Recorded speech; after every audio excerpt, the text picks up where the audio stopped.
नमस्कार सगळ्यांना, मी रेश्मा पाठक. आज मी कॉर्नची भजी करणार आहे, ती तुम्हाला दाखवायची आहे. हे आपण स्वीट कॉर्न घेतलं ते आता आपण त्याला आहे ना कापायचे मधून. आणि आता हे आपल्याला कॉर्न काढून घ्यायचे त्याच्यामधले.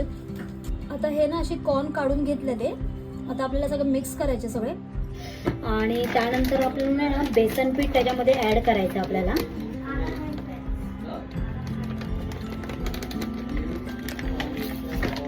बेसन पीठ झाल्यानंतर आपण आहे ना कुरकुरीत होण्यासाठी जरा आहे ना तांदळाचं पीठ टाकायचं. त्यानंतर आपल्याला आहे ना सगळं हळद थोडी टाकायची.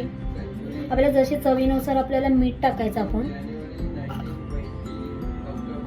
त्याच्यानंतर आपल्याला मसाला आपण त्याच्यामध्ये टाकायचा, आपल्याला जसं पाहिजे तसं. आपल्याला कोणाला तिखट लागतं किंवा काय कसं त्या हिशोबावर आपण ते टाकायचं. कोणाला मिरची पण लागते म्हणजे वाढू शकते तर मिरची पण टाकू शकतो आपण. त्यानंतर छानपैकी आपण ह्याला ना मस्तपैकी असं मळून घ्यायचं. थोडंसं लाईटली त्याच्यामध्ये थोडं पाणी टाकायचं, पण पहिले नाही पाणी टाकायचं. पहिले असं छोटं थोडंसं मळून घ्यायचं आपण त्याला. आता आपल्याला ना असं मळून घ्यायचं जरा त्याला छानपैकी. आणि मळून घेऊन आहे ना असं थोडंसं 5-10 मिनिटासाठी तसंच ठेवून द्यायचं. आता हे ना हे तेल गरम करायला ठेवलंय. त्याच्यामध्ये आता ही कॉर्नची भजी आपल्याला करायची आहे. आता ते कॉर्नची भजी केल्यानंतर तुम्हाला दाखवतो. हे आपल्याला अशी ना क्रिस्पी टाईपमध्ये करून घ्यायची आपल्याला भजी पहिले छानपैकी.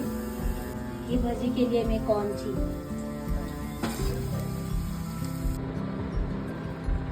ही कॉर्नची भजी आता झाली आहे पूर्ण. ह्या व्हिडिओला इथे स्टॉप करते. आवडले असेल तर लाईक करा, शेअर करा आणि सबस्क्राईब करा. बाय.